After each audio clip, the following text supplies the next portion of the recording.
Hey guys, tonight, in a quiet house in Connecticut, an old woman is going to fall asleep and she is not going to wake up. Her name is Rose. She is 81 years old, and when her heart goes still, sometime in the small dark hours of an October night in 1968, something much larger than one life goes still along with it. Because Rose is the last. She is the very last person alive who carries the blood of the most beloved family in all of American childhood. When she goes, the whole line goes with her, and there is no one left in the world to carry it forward. Tonight, gently, and all the way to the end, I want to tell you how that happened. How a family that began with a covered wagon, a fiddle, and a little house on an open prairie came, one quiet grave at a time, to simply end. If the slow, true kind of history I tell here is something you love, you're welcome to follow along, only ever if you genuinely want to. And I'd love to know, down in the comments, where you're listening from tonight, and what time it is for you where you are. And if you'd ever like to bring a little piece of this world home, our 3 little books live at prairiesecrets.com. Just scan the QR code on your screen, or if you're listening on your phone, you'll find the links waiting in the description and the pinned comments below. No hurry at all whenever you want this world to hold. So settle in now. Dim the lights. Let your shoulders come down away from your ears. If you drift off somewhere in the middle of all this, that isn't a failure. That is the whole idea. I'll keep watch, and I'll carry the family the rest of the way for you. We're going to follow them across almost 100 years in 4 different states, from the very first small grave to the very last. And we begin, the way these stories so often do, with a baby who was never quite well. The baby's name was Freddie. His full name was Charles Frederick Ingalls, and he was named for his father, which tells you something all by itself. Because after 3 daughters, this was the son. On a frontier where a family's survival was measured in working hands, and where a man without sons was a man who would one day have no one to break the next field of sod, the arrival of a boy was a particular kind of hope. He was born on the 1st of November, in the year 1875, in a small town in Minnesota called Walnut Grove. And if that name sounds familiar to you, it should. It is the town of the books. It is the town of the show. It is the place most of us picture when we picture the whole prairie world. But the Walnut Grove of 1875 was not a gentle place to be born into. The family had come there to farm wheat along the banks of a creek called Plum Creek, and for 2 years running the grasshoppers had come instead. They came in clouds that darkened the sun. They settled on the fields and ate the wheat down to the dirt, and then they ate the wool off the sheep and the handles off the tools and the very curtains at the windows. Charles Ingalls had mortgaged himself to plant those crops, and the grasshoppers ate the crops, and so they ate the mortgage too. By the time Freddie was born into that little house, the family was quietly going broke, and everyone in it was tired in the way that only real hunger and real worry can make a person tired. Into that, a baby, a small, needed, hoped-for baby who did not thrive. We don't know exactly what was wrong with him. That is the honest truth, and it is the first of many honest truths I'll owe you tonight. No doctor's record survives to tell us what ailed Freddie Ingalls, and the frontier had very few doctors to write such records anyway.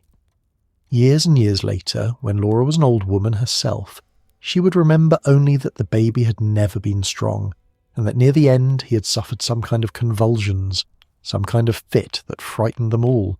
That is nearly everything we have.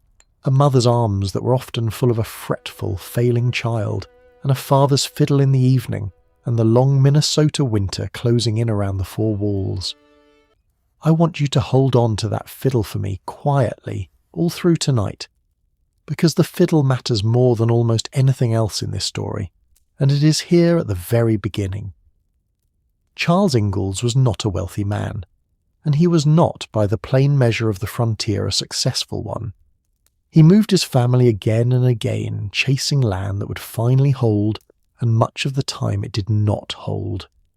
But he had one thing that no grasshopper could eat, and no bank could foreclose on, and that was music.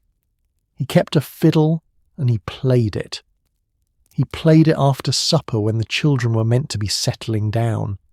He played it on the good nights to make them better, and on the hard nights to make them bearable. In a house where there was often not enough of anything, there was always, somehow, the fiddle. It was the sound the children fell asleep to. It was the one thing in the family that never went hungry. And in the spring of 1876, with the wheat gone and the money gone and the baby not thriving, Charles decided, the way he always decided, to move. The plan was to go east this time, back toward Iowa, to a town called Burr Oak, where an old friend had a hotel that needed running. It was a retreat, if we're honest.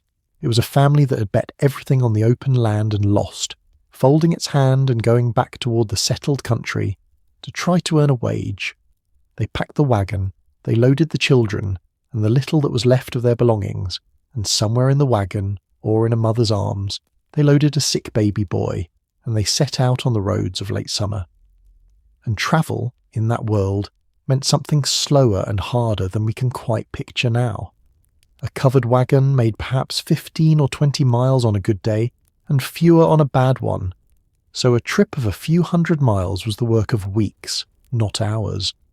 The whole of a family's life was reduced to what would fit in one long box on wheels. The bedding and the cookpots and the seed and the tools and the few treasures, packed and repacked at every camp. At night they stopped by the road and made a fire and slept under the wagon or in it. And in the morning they hitched the team and went on. They forded creeks and waited out storms and buried the dust of the road in their clothes and their hair.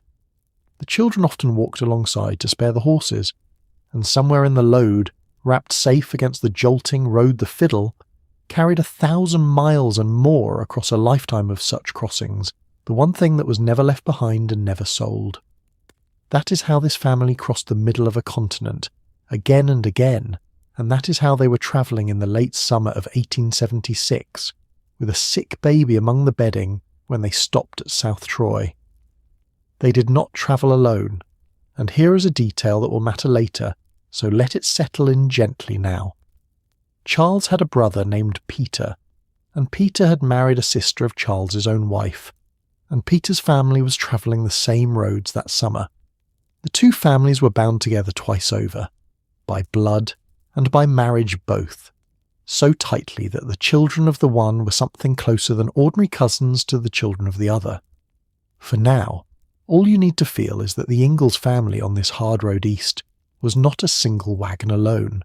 It was part of a wider web of kin, dense and close, and woven tight, the way frontier families wove themselves tight, because tightness was how you survived.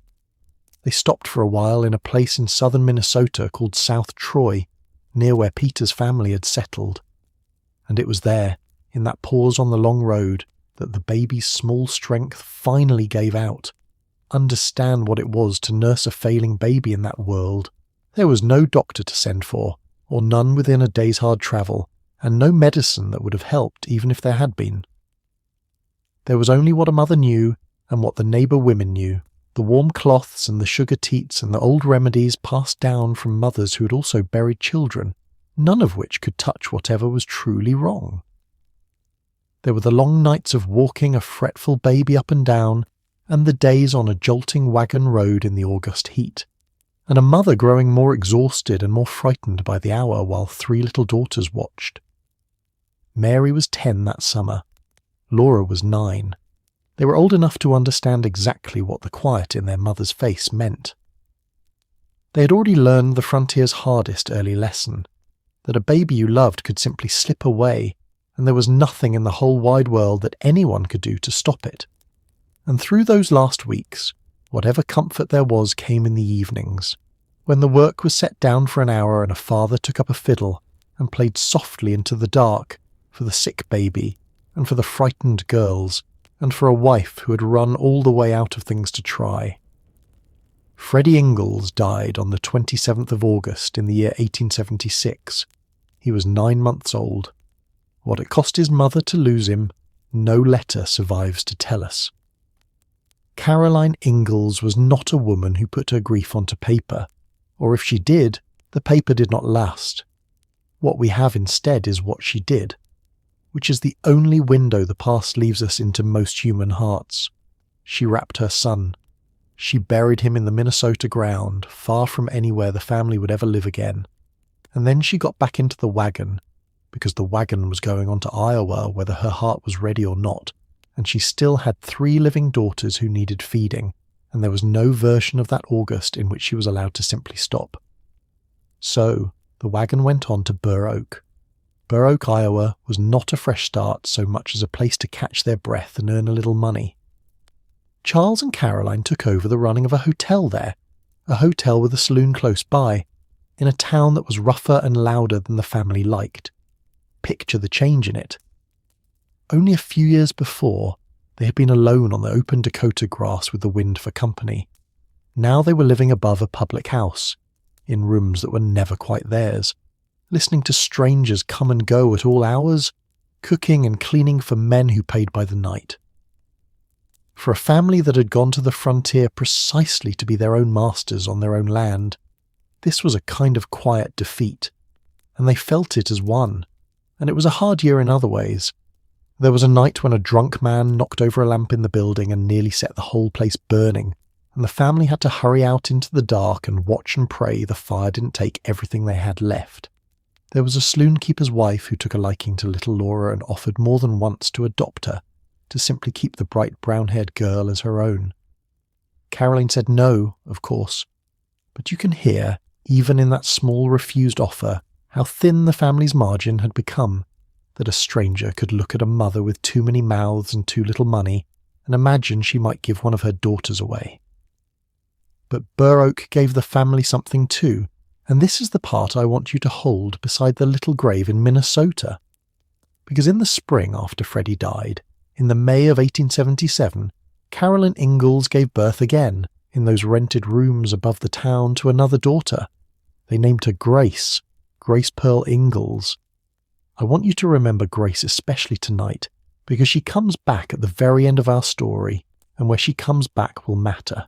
But for now, she's only a new baby, born less than a year after a buried one, into a family that had every reason to be frightened and went ahead and hoped anyway. That is what people did. They buried a son in August and they welcomed a daughter the following May, and they let the one balance the other as much as any new life can ever balance a lost one. Which is to say, not entirely, but enough to keep going. The family did not stay in Iowa. Burr Oak never fit them, and there were even debts there they slipped away from quietly rather than pay, which tells you again how close to the bone they were living. By the next year they had turned back west, back toward Walnut Grove for a while, and then, when the railroad opened the Dakota country, back out onto the open land one more time, to a brand new town called Smet. That town, out on the Dakota prairie, would be the closest thing this restless family ever had to a home. It is where most of tonight's story happens, and it is where, one by one, most of them would finally come to rest. But we're not there yet. We're still on the road, in the late 1870s, with a fresh grave behind us and a new baby ahead. As for Caroline, she carried that August with her for the rest of her long life, and she carried it the way she carried everything, without display. In all the years afterward, by the recollections that survive, she rarely spoke of the baby she had lost. She did not make a shrine of him, and she did not make a wound of him. She folded him away somewhere private, the way frontier women learn to fold such thing away, and she went on cooking and mending and raising her daughters, and only now and then, perhaps in some unguarded moment, would the ones who knew her best catch a glimpse of what she kept folded there. A whole small life, held in silence, for 48 more years, until she went into the ground herself. That was the strength of her, and it was also the cost of that strength, and the two were never really separate. Think for a moment about how ordinary this was, and how that ordinariness is its own kind of heartbreak. In that time and in that place, a great many cradles emptied. Roughly 1 baby in 5 did not live to see a 5th birthday, and on the raw edge of settlement the odds were often worse. Every family on those roads carried somewhere in its history a small grave it had left behind. Caroline's own people had buried children. The neighbours had buried children. It was so common that it was almost not spoken of, and that silence was not coldness. It was the only way people found to keep walking. But I want us to notice something tonight that the family, in that grieving August, could not possibly have noticed. Because we are standing at the end of the story, and they were only standing at the start of it, and the end lets you see a shape that the start never can. This was the first grave. This was the first small stone the family set down and walked away from. And this baby, this Charles Frederick, was the son. He was the boy who was meant to carry the name forward, to break the next field, to hold the line. And he was gone at 9 months, buried in a state the family was only passing through, in ground they would never return to. It would not be the last time. That is all I'll say for now. Somewhere ahead of us in this story, in another generation, on another hard road, there is another young family, and another small son who lives only a handful of days, and somewhere further ahead than that, a third, 3 little boys, in 3 generations, one after another after another. But we are getting ahead of ourselves, and getting ahead of yourself is a poor way to fall asleep, so set that down too gently beside the fiddle. For now, hold only this.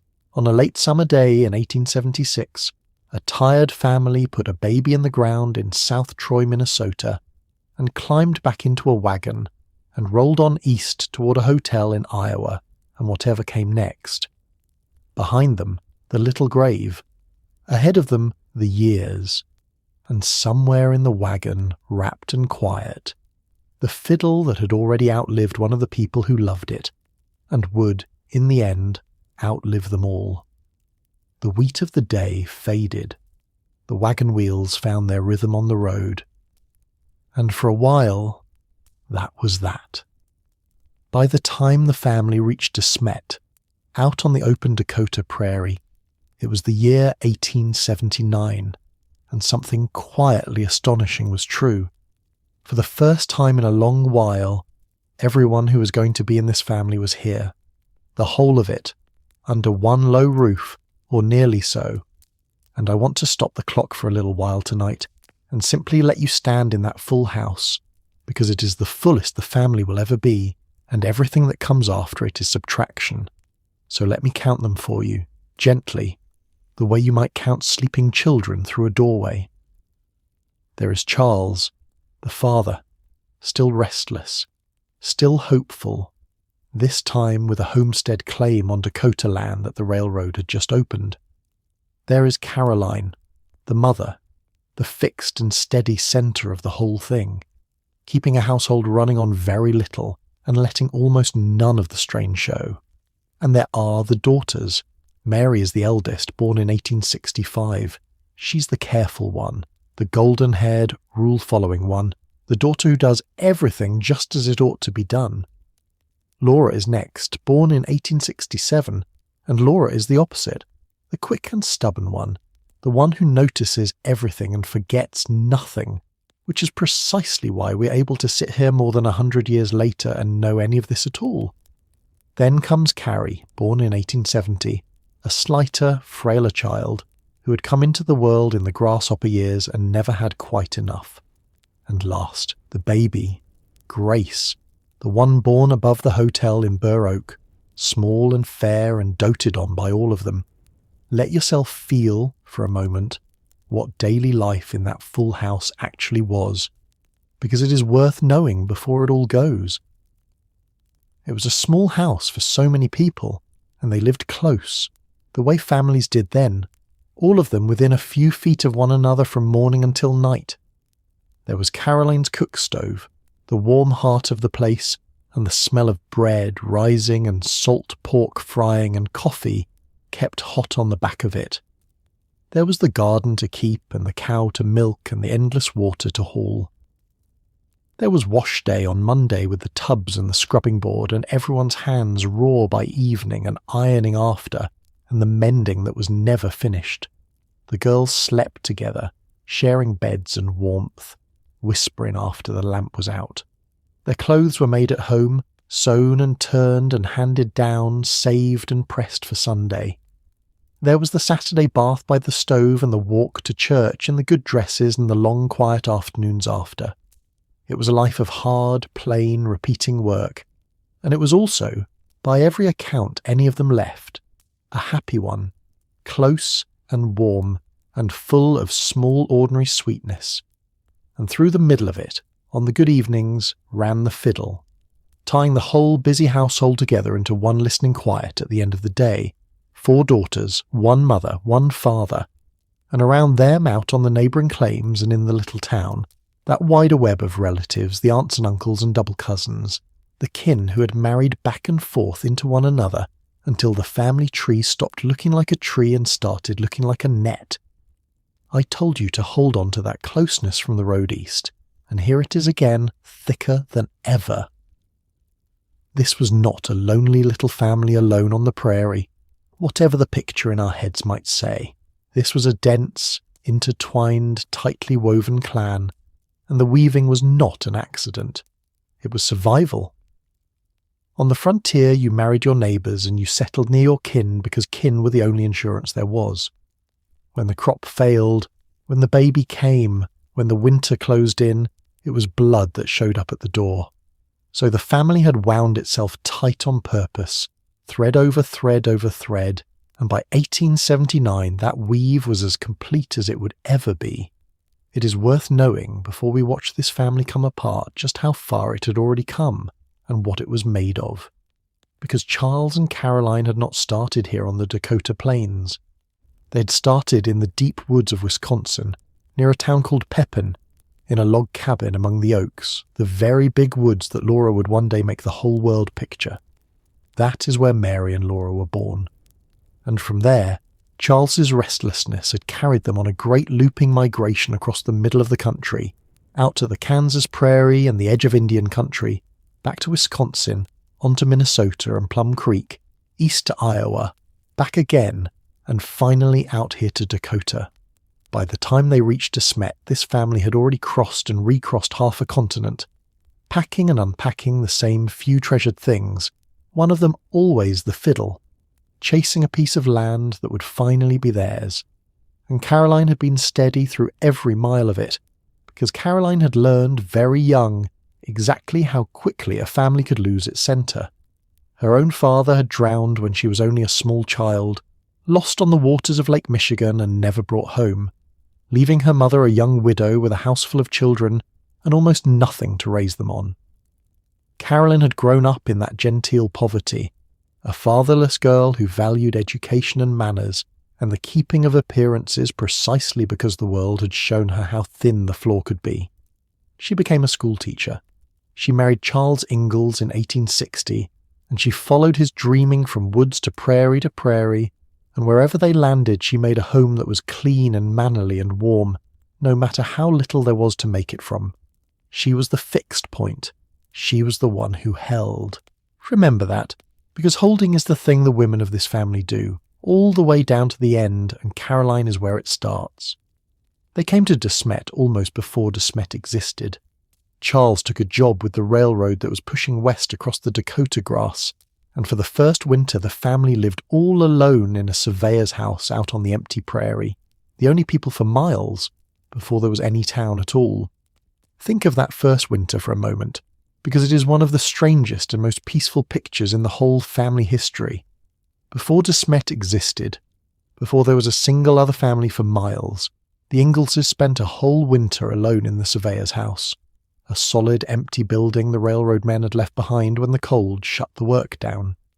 For those months they had the entire country to themselves, one family in one lit house on a vast dark plain of snow, no neighbours, no town, no sound but the wind and their own voices, and, on the good nights, the fiddle. It was the last time they would ever be that alone, and by every account it was a happy winter, snug and safe and full, the family drawn tight around its own small warmth in the middle of all that emptiness. And then spring came, and with it the settlers, wave after wave of them, and a town rose up out of the prairie right where the family had wintered in solitude, as if they had dreamed the whole place into being just by keeping a light on through the dark. Then the settlers came, and the railroad came, and a town sprang up almost overnight around the very spot the family had wintered, and Charles filed his homestead claim on the land just south of it. For once the timing was right. They were not latecomers scrambling for scraps. They were the first. They watched a Smet be born, street by street, and they were part of its founding. And for a family that had always arrived too late or left too soon, that was something close to belonging. And then, almost at once, it began to come undone. Not violently, not all at once, just a thread here and a thread there. The first thread to go was Mary's sight. Sometime around that period, the eldest daughter fell gravely ill. It came on as a raging fever and some kind of swelling in the head, the sort of illness that in those days had a dozen folk names and no real cure. And when the worst of it finally passed, Mary could no longer see. For years the family called it scarlet fever, and that is the name the books would use, and that is the name most of the world still knows. Modern doctors who have gone back over the surviving accounts think it was more likely a different illness entirely, an inflammation of the brain. But the truth is that at this distance no one can be completely certain, and it hardly changed anything for the young woman at the centre of it. What changed was simply this: the careful, capable, golden eldest daughter, the one who did everything right, was now a blind woman who would need looking after for the rest of her life. The daughter who might have been the one to marry well and carry the family forward became instead the daughter the others would arrange their whole lives around. The family did a brave and expensive thing for her. They sent her away to a college for the blind, far off in Iowa, where she could learn to read with her fingers and make things with her hands and have some life of her own. It cost money they did not have, and Charles found it somehow, and Mary went. And so the first empty chair at the Smet table was not a grave this time. It was a daughter, gone east to school, learning to live in the dark. But it was an emptying all the same. The full house was already quietly one person fewer. And for a few years, once the worst winter was behind them, de Smet gave this family something it had almost never had before, which was an ordinary, pleasant, settled life. The town filled in and grew up. There was a main street with real stores now, a church with a steeple, a schoolhouse, a depot where the trains came through. There were the small good pleasures of a prairie town coming of age, the church socials and the singing schools, the sleigh rides in winter and the picnics in summer, the literary evenings where the whole town gathered in a lamplit hall to hear recitations and songs. The Ingalls daughters were young women in that town, and for a little while they got to simply be young women, going to church and to socials, walking out with friends, courting and being courted, living the everyday sweetness that their wandering childhood had never left room for. It was the reward, if there was one, for all the years of moving and hunger. The family had finally arrived somewhere and stayed long enough for life to become gentle. That gentleness did not last, and most of them would not get to keep it, but it was real while it lasted, and they knew enough to be grateful for it. I have to tell you about one more winter here, because you cannot understand this family without it, but I'm going to hold it lightly, because the full weight of it belongs to another night and another story. The winter that came to de Smet in 1880 was the winter that nearly ended everything before our story could even properly begin. Blizzard followed blizzard, week after week, from October clear through to spring, until the trains could not get through, and the town of de Smet was cut off entirely from the outside world. The coal ran out, and then the food ran out, and the whole town came down to twisting hay into sticks to burn and grinding seed wheat in a coffee mill to make a coarse brown bread, day after day after day, just to stay alive until the snow finally let the trains through again. The Ingalls family survived it. Every one of them survived it, which was not something every family in that country could say. But you do not come through a winter like that unmarked. Carrie, the frail one, was thinned even further by it. Charles's own strength, the strength he made his living with, was quietly spent down. They lived, all of them. But the winter took something out of the family's reserves that it would never quite give back, and it is worth knowing as we go forward that these were people who had already spent so much just to still be here. And that college was not free, which brings me to the daughter who paid for it. To keep Mary in that school, the family needed money in a place and time that had almost none of it, and so the second daughter went to work. Laura Ingalls was not yet 16 years old when she took her first teaching post in a tiny claim shanty schoolhouse 12 miles out from Smet, boarding through the week with a strange and unhappy family in a house where the wind came through the walls and the woman of the place was said to pace the floor at night with a knife. Laura hated it. She was frightened and homesick and cold. But she stood in front of those pupils, some of them nearly her own age, and she taught. And she took her wages, every dollar of which went home toward Mary's schooling in Iowa. There is something quietly enormous in that, when you stop and look at it. One blind sister being carried through the world on the shoulders of another sister, who was still a child herself. The web holding, you see. The web doing exactly what it was woven to do. And it was during those years of driving out to the country schools that a young man began driving out to fetch Laura home.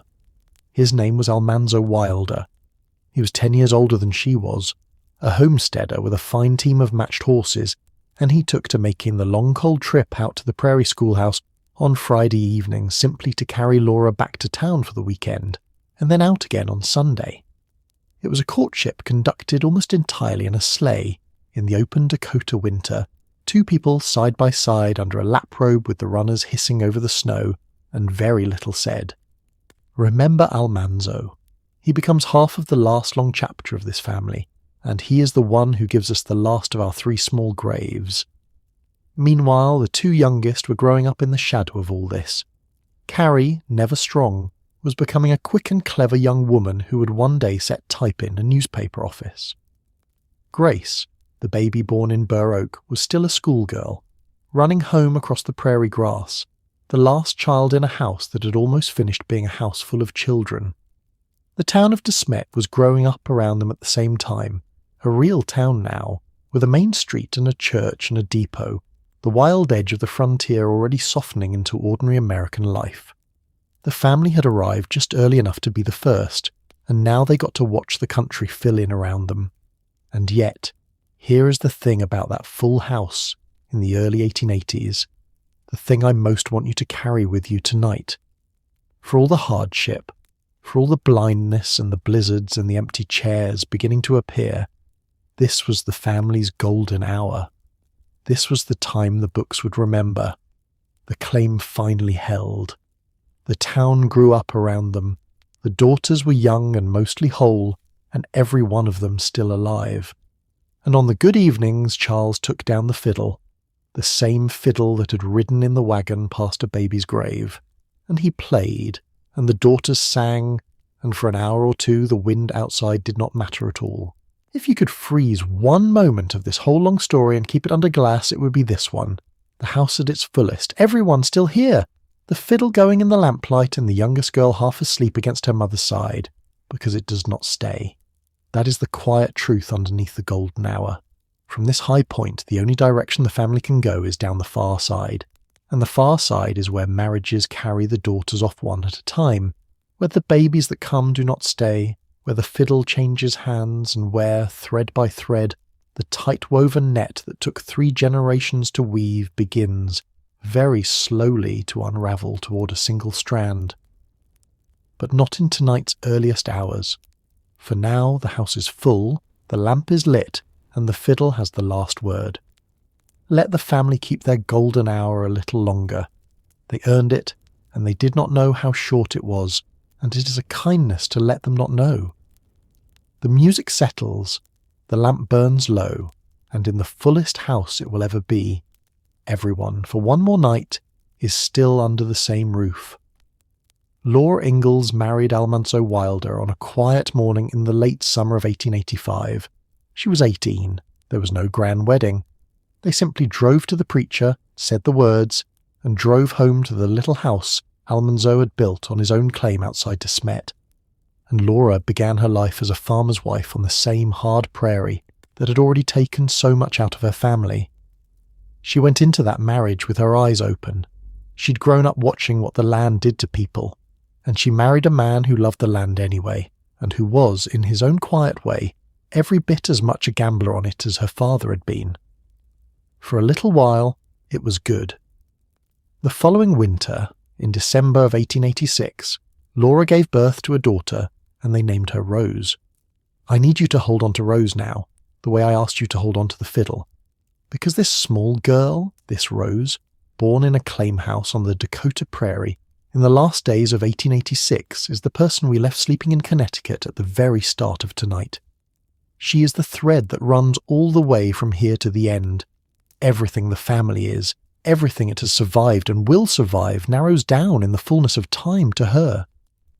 But right now she's only a new baby in a young couple's arms, and her parents have no idea what is coming, and what is coming is 4 of the worst years 2 people can live through. They have come to be called the first 4 years, and Laura herself wrote them down, late in her life, in a small, unsparing book she never published while she lived. It reads like a ledger of everything the frontier can do to a family that dares to hope on it. First, the crops failed. They failed the way crops failed for her father before her, from drought and hail and prices that collapsed just when the harvest came in, so that the young couple sank deeper into debt with every season they worked. Then came sickness. In the spring, both Laura and Almanzo were struck down with diphtheria, a brutal choking illness, and though they both lived, Almanzo did not fully recover. Too soon out of his sickbed, he suffered what was almost certainly a stroke, and it left him partly crippled. This strong young homesteader, this man whose whole worth on the land was in his own 2 hands, and his fine team of horses, would walk with a stick and a dragging foot for the rest of his life. He was barely 30 years old. The land needed a whole man, and it now had a lamed one, and both of them knew exactly what that meant. Let me give you just enough of those 4 years for you to feel their weight. The young couple had bet on wheat, the way Laura's father had bet on wheat before them, and one summer the wheat came up beautiful and tall and heavy in the head, a whole year's hope standing golden in the field, and a hailstorm came through in a single afternoon and beat it flat into the mud, the entire crop gone in the time it takes to boil a kettle. They borrowed against the next year to plant again, and the next year disappointed them too, and the debts stacked up the way debts do, quietly, patiently, until they owned the family instead of the other way around. They took a second claim, a tree claim, and could not make it pay. They sold things, they mortgaged what they had, and through it all small Rose was underfoot, a bright, watchful little girl learning the exact sound her parents' voices made when they thought the children could not hear them talking about money. Laura counted pennies at the table. Almanzo went out on a ruined foot to do the work of a whole and healthy man, and came back grey with the effort of it. They were so young. That is the part that catches in your throat. They were barely more than a boy and a girl, and the land was grinding them down to nothing, and they kept getting up in the morning and trying again, because that was the only thing their families had ever taught them how to do. And then, into the middle of all that failing and sickness and debt, in the August of 1889, Laura gave birth again, to a son, a boy, the first grandson, the first male child born into the direct line since Freddie had died in his mother's arms 13 years before.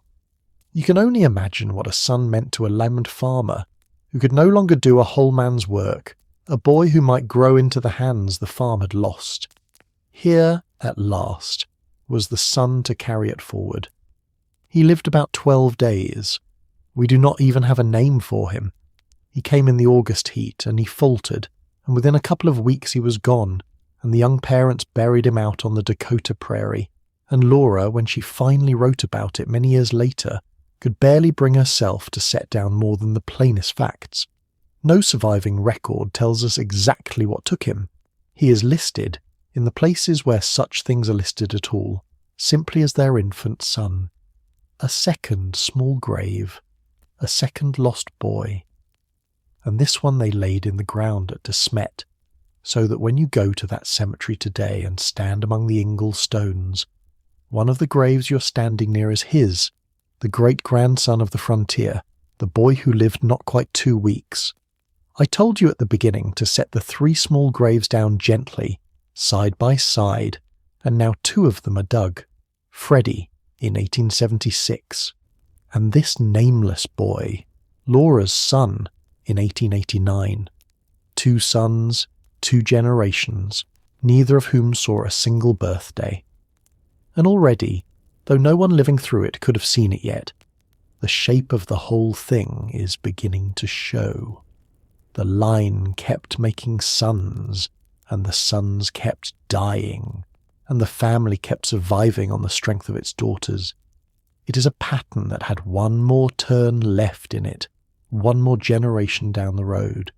But that is for later, and even that was not the end of the worst of it, that terrible year.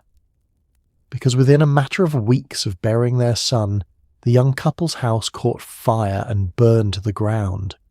It is not fully clear how it started, whether a stovepipe or a spark or simple exhaustion and bad luck. But the little home Almanzo had built with his own failing hands went up in flame, and Laura, pregnant grief still fresh, ran out into the yard carrying almost nothing, and stood with her small daughter Rose and watched it burn. Everything they had built in 4 years of marriage, gone in an afternoon. The crops, the health, the sun, and now the house. It was as if the prairie had decided to take back everything it had ever loaned them, all at once. And so, after that terrible year, everything the young couple had, every hope they still carried for the future, came down to one small girl. Rose was all of it now. The sun was in the ground, and there would be no other son and no other child at all. Whatever this branch of the family was ever going to become, it was going to become it through this one bright, watchful little daughter and no one else. Laura and Almanzo did not know, of course, that Rose was not only their only child, but the last thread of the entire line, the single point through which the whole family would either continue or end. They only knew that they loved her, and that she was theirs, and that she was all they were going to have. When they finally gave up on Dakota and pointed the wagon south, they were carrying their whole posterity on the wagon seat between them, one 7-year-old girl, the last of the Ingalls' future, riding away from the prairie toward the Missouri hills. They did not recover on that land. How could they? In the end, a few years later, in 1894, Laura and Almanzo did what Laura's own father had done again and again before her. They loaded a wagon, and they left. They pointed the horses south and east this time, all the way down to the green hills of southern Missouri, to a stony little farm near a town called Mansfield, a place they would name Rocky Ridge. They were leaving the prairie for good, leaving to Smet, leaving Laura's parents and sisters behind them in the town on the plains. Laura would visit, but she would never again live near her family. Of all the Ingalls daughters, she was the one who got away, the one who went over the horizon and made a whole other life in another state. And so Rose grew up an only child on that stony Missouri farm, and she grew up restless. She was quick and bright and hungry for the wide world in a way that the small farm could never satisfy, and she left it young, barely more than a girl, going off to learn telegraphy and to work in the towns and cities, pointing herself always outward, always away. She was in that her grandfather Charles's true heir, full of the same restlessness that had moved him across a continent, except that Rose aimed hers not at the next piece of farmland but at the whole turning world. She would spend her life going and going and going. But she was also, though no one thought of her that way yet, the only grandchild this family would ever have. The whole future rode out into the world on the shoulders of one restless girl who could not wait to get away from everything the family was. Keep that in your mind as we go on, because it changes the shape of every ending still to come, when the deaths begin in earnest back into Smet, when her father goes, and her mother and one sister after another. Laura is not in the room. She's 1,000 miles south, on a stony farm in Missouri, getting the news by letter and by telegram, grieving at a distance, always at a distance, and the little girl who ran out of the burning house with her, that small Rose, goes south with them and grows up in Missouri and becomes the one strange, restless thread that ties this whole story to 1968. And it is worth knowing, before we leave them on that road, that Missouri was where their long luck finally turned, at least a little. The place they were going to, the stony hill farm they would name Rocky Ridge, did not look like much when they got there. Just rough-wooded ground full of rocks, with a windowless log cabin and a lot of hard clearing ahead. But they stayed. For the first time in either of their lives, or in the lives of Laura's parents before them, they stayed in one place and worked one piece of ground for the rest of their days. Over the years they cleared the rocks and set out apple trees and built, slowly, a real farmhouse and a real farm out of that unpromising hillside. It was never grand, but it held. After a lifetime of watching the land take everything and give nothing back, Laura finally found a piece of it that would let a family sink roots and keep them. The irony, of course, is that by the time the roots went down, there was only one child to put down roots for, and that child could not wait to leave. But the farm itself endured, and it is standing yet, and people come from all over the world to see it. But in the young couple's wagon, rolling south in 1894, none of that has happened yet. There is only a lamed husband, a tired wife, a 7-year-old girl, a little money sewn into a writing desk, and behind them, receding into the prairie distance, a town full of family and a small unmarked grave. The wagon crests a low rise. The Dakota grass goes gold and then grey in the evening, and for the length of one more night the road holds them and carries them gently on and asks nothing of them but to keep going south. While Laura built her new life down in Missouri, the family she had left behind on the prairie settled into what looked, for a while, like calm. The frantic years were over. The claim at Smet had finally become an ordinary home in an ordinary town. Charles and Caroline grew older there together, in a little house in town now rather than a shanty on the open land, and around them their remaining daughters arranged themselves in the shapes their lives would keep. Mary had come home from the college in Iowa. There was no independent life waiting for a blind woman in 1890, whatever she had learned to do with her hands, and so she came back to live with her mother and father, and she would live with one or another member of the family for the rest of her days. She kept busy in the ways available to her. She made intricate things, beadwork and lace and woven items. She played the organ by ear. She was known for a sharp memory and a sharper tongue when she wanted one. But she never married, and she never had a home that was only her own. She was quietly the family's permanent responsibility, the still centre around which the others would keep having to arrange themselves. And notice how much of the family's whole future was quietly organised around that one fact of Mary. A blind daughter who would need a home for the rest of her life meant that the family could never truly scatter, not all the way, because someone always had to be holding a place for Mary. It shaped everything, softly in the background. It meant a fixed weight at the centre of the web, a duty that would pass from the parents to the sisters and bind them to one another, and to a particular kind of steadiness, long after they might otherwise have gone their separate ways. Whatever else these women did with their lives, one of them, always, had to be ready to take Mary in. It was never spoken of as a burden, at least not where the record can hear it. It was simply understood, the way the deepest family obligations are understood without needing to be said aloud. Carrie, the frail middle daughter, had grown into a capable young woman with ink on her fingers. She worked in the newspaper trade, setting type, running print shops, moving around the Dakota towns wherever the work was. She stayed single well into her 30s, which in that time and place made her nearly an old maid by the reckoning of the neighbours, and she seemed in no hurry to change it. And Grace, the youngest, had grown up and in 1901 married a farmer named Nathan Dow, and gone to live on his place near a little settlement called Manchester, not far from Smet.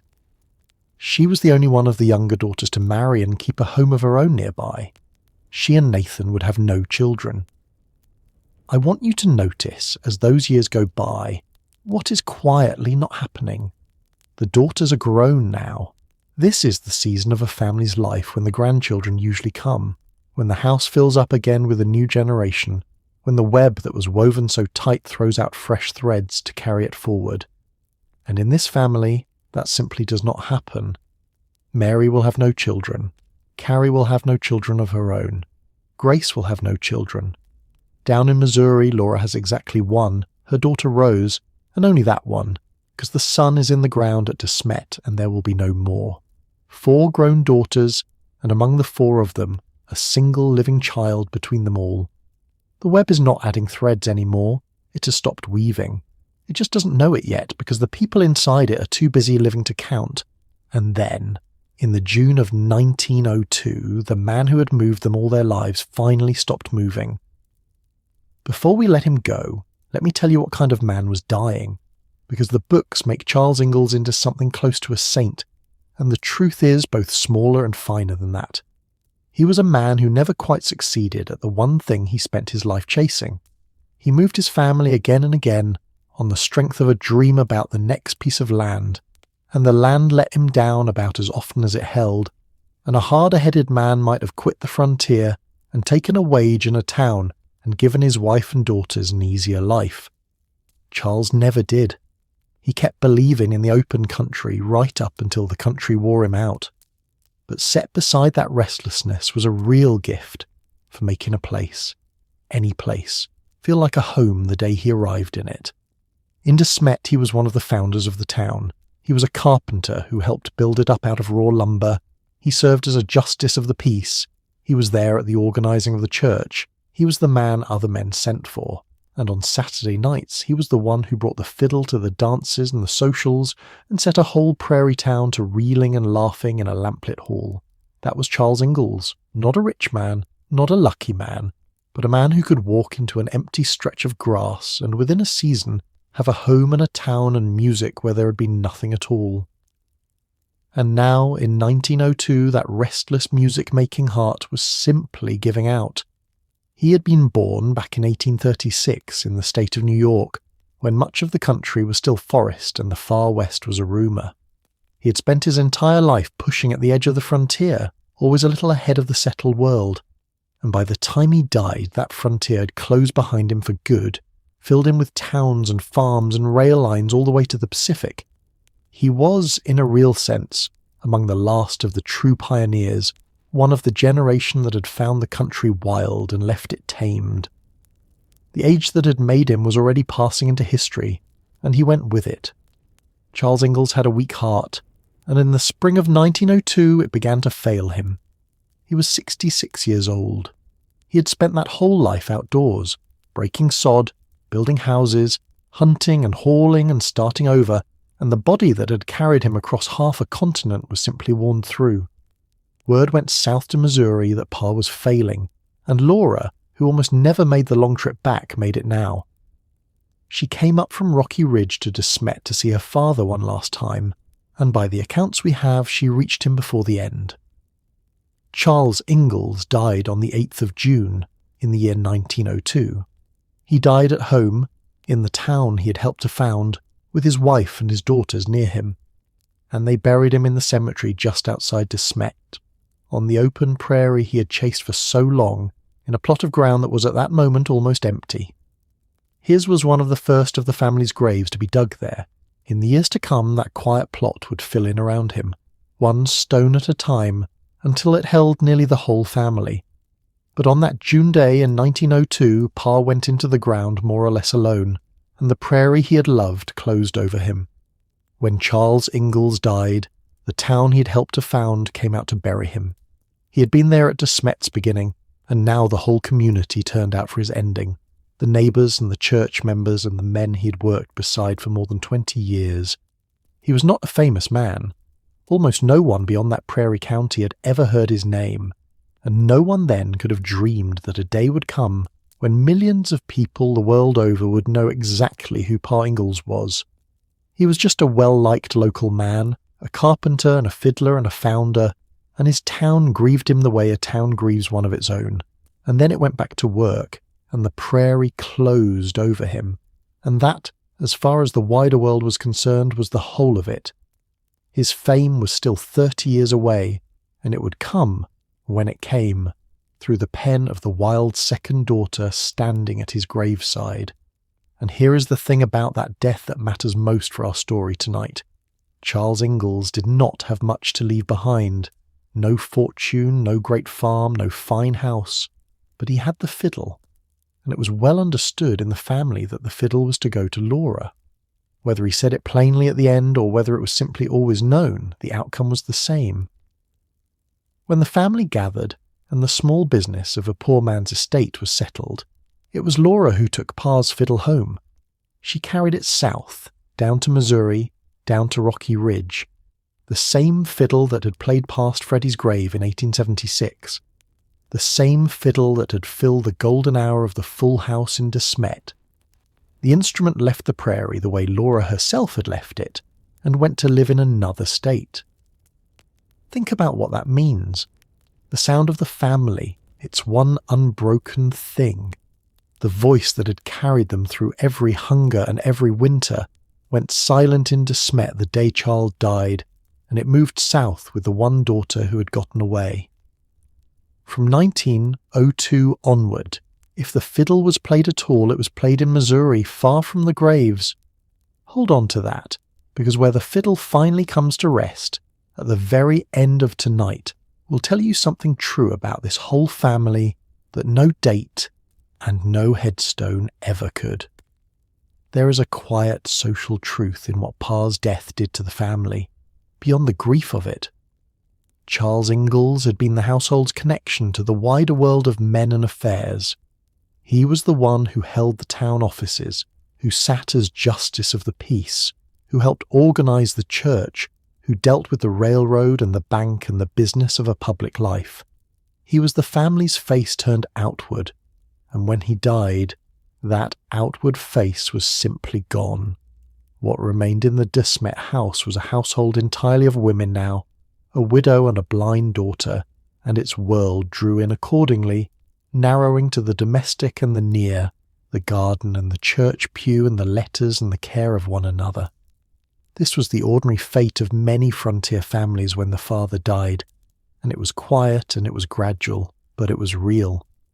The family had lost not only a husband and a father, it had lost its way of standing in the larger world, and it never quite stood there again, not until a book written by the daughter who left carried the whole family out into a world larger than any of them had ever dreamed. There is one more quiet thing to notice here, and then we will rest for a moment. Laura Ingalls. Wilder went on to write 8 beloved books about her childhood, books that gave the whole world its picture of this family, and she closed those books on a wedding. She ended the story of her life on the prairie with her own marriage, with the young couple driving off into their future, with the fiddle still playing and everyone still alive. She never wrote the funeral. She never put her father's death on the page, or her mother's, or any of what came after. The world she made in those books stops forever at the golden hour. Everything we're about to walk through, all the rest of the endings, happened in the years the books refused to enter. Laura wrote the beginning into legend, and she left the ending to the county clerks and the cemetery register. That is exactly why almost no one knows it, and it is exactly why we're here tonight.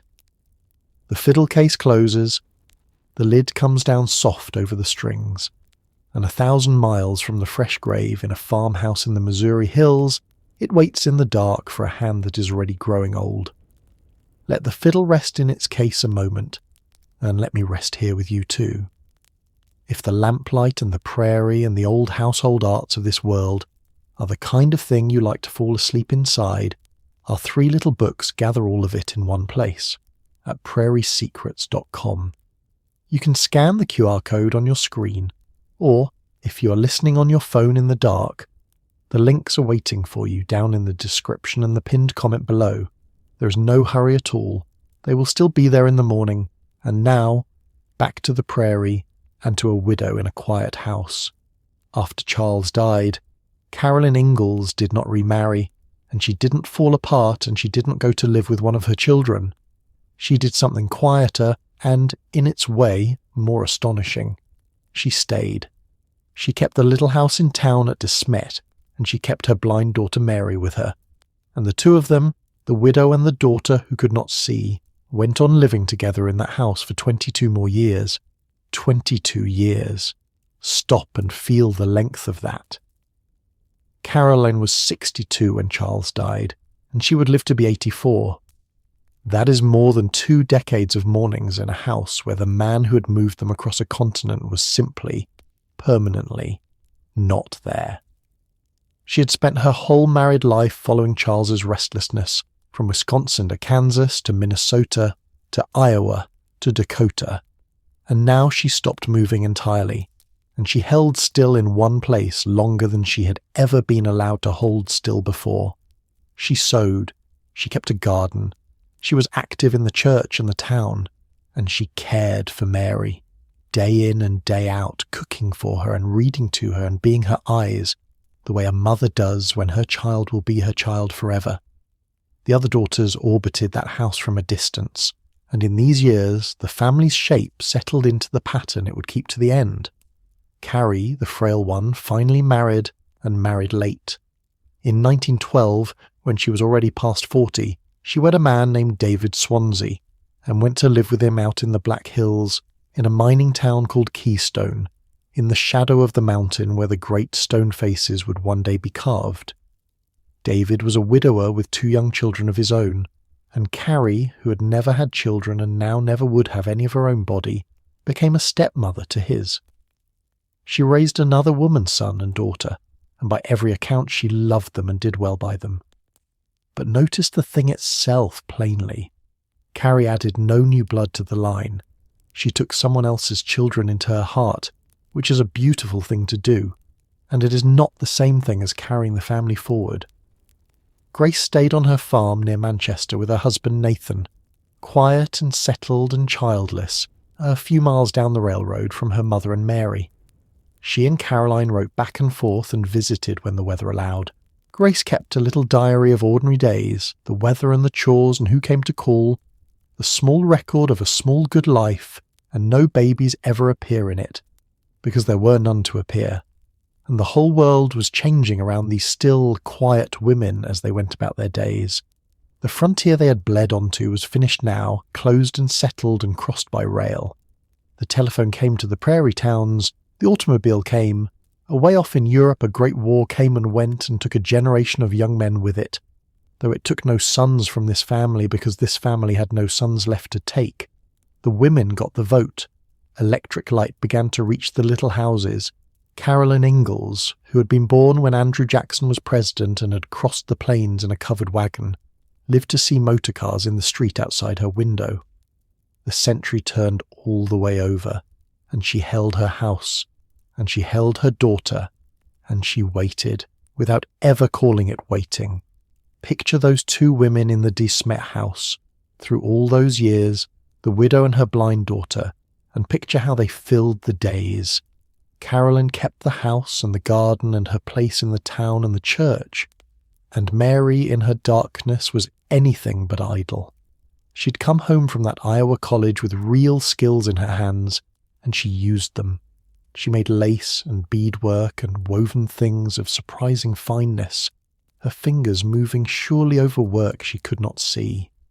She played the organ by ear, filling the little house with hymns.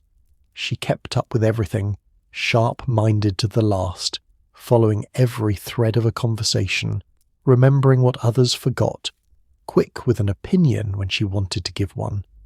It was a narrow life, and a dependent one, and she made it as full as a life without sight, and without a home of one's own could be made, and her mother was her eyes, every single day for 22 years. Around those 2, the wider family, that dense woven clan from the road east, was quietly thinning too. The aunts and uncles were growing old. The double cousins, the ones so closely related they were nearly siblings, were greying and dying off one by one across the Dakota towns, each funeral pulling another thread out of the great net that had been woven so tight a generation before. The whole world of the full house was coming apart at the edges slowly, in the ordinary way that all the world's families come apart, except that in this family there were so few new children coming along behind to take the empty places, and what held them all together now, across all that distance, was paper. Letters. Laura down in Missouri wrote north to her mother and her sisters, and they wrote back, and the family that could no longer gather in one house gathered instead on the page, in careful hands, news of gardens and weather and health and church, the small true business of ordinary lives. Even Rose, far off in her cities and her foreign countries, sent her news home. The web had become a web of letters, thin and faithful, stretched across half a continent, holding a scattered family loosely together right up until, one address at a time, the letters had no one left to go to. Now I want to stop, here in the quiet middle of the night and the quiet middle of this family's life, and tell you the thing I've been carrying all along, the thing that changes how you see everything we have walked through so far. You have been listening, I think, to what sounds like a string of separate sadnesses. A baby lost on a road in 1876, a blind daughter, another baby lost in 1889, a widow in a still house, daughters who married late or married quiet and had no children. Each one its own small grief, one after another, the ordinary wear of an ordinary hard life, but they are not separate. That is what I want you to see. They are not a string of unrelated sorrows at all. They are one single thing happening very, very slowly, so slowly that no one living inside it could ever have seen its shape. They are a family ending, not in a fire, not in a plague, not in any one terrible afternoon that a person could point to and name. A family ending the way a fire dies down when no one adds wood to it, one ember at a time, over 50 years, until you look at the hearth one evening and realise with a strange soft shock that there is nothing left there but grey. Let me put it to you as plain arithmetic, because the plainness of it is the whole point. Charles and Caroline Ingalls had 5 children. Of those 5, one, the boy, died as a baby. The other 4 grew up, and every single one of them was a daughter, Mary and Laura and Carrie and Grace, and those 4 daughters, across the entire span of their lives, between all of them together, produced exactly one child who lived to grow up. One, just Rose. 3 of the 4 had no children at all, and the 4th had only her, and then that one grandchild, Rose, had a single baby who did not live, and no others ever. So follow the shape of it. 5 children, to 4 grown daughters, to 1 grandchild, to none. A wide family at the top, generations of it. All that dense woven kinship, narrowing and narrowing down the years like sand through the neck of an hourglass, until it came to a single grain, and then the glass ran empty. That is not a story of one tragedy. That is the slow arithmetic of a line running out. And here is the part that ought to raise the hair on your arms gently as you drift. It was already visible at the very first grave. It was there in 1876, on that road in Minnesota, if only anyone could have read it. The line kept making sons, and the sons kept dying young. The daughters lived, and the daughters were strong, and the daughters held everything together, and the daughters, one after another, had no children of their own.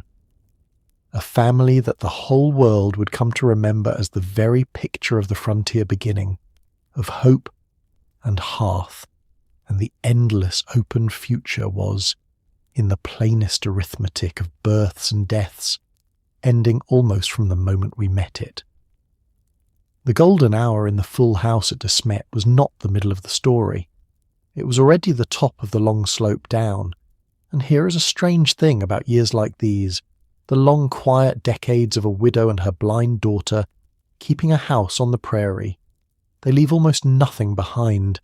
History remembers wars and disasters and famous deeds, and it keeps careful track of beginnings, the way the whole world remembers this family's beginning. But the years when little happens, the ordinary faithful years of 2 women simply living, tending a garden and going to church and writing letters and growing older together. Those years slip through the record almost without a trace. We know the shape of them more than the substance. We know Caroline kept the house and cared for Mary for 22 years, and we know it was done well, because the alternative would have left marks and there are none. But the daily texture of it, what they said to each other across the supper table, what Mary thought as she sat with her endless handwork, what Caroline felt in the evenings in a house where the fiddle no longer played, almost none of that survives. It is one of the quiet injustices of memory that the gentlest, most faithful stretches of a life are exactly the ones that leave the least behind. So we honour those years by simply knowing they happened.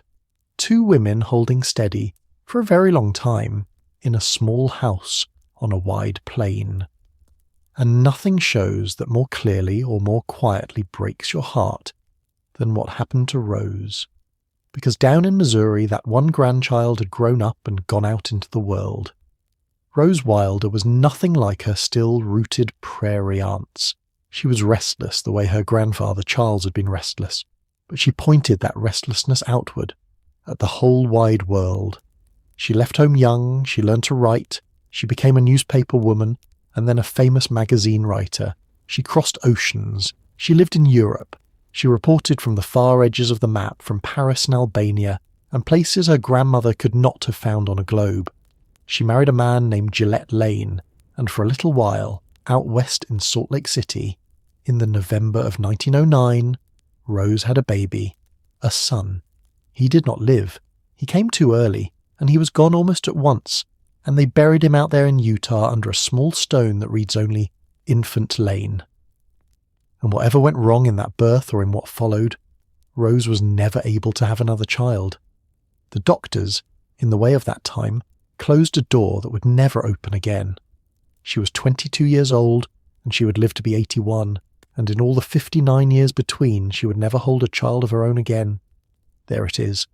There is the third small grave, Freddie in Minnesota in 1876, Laura's nameless son at Smet in 1889, and now Rose's son in Utah in 1909.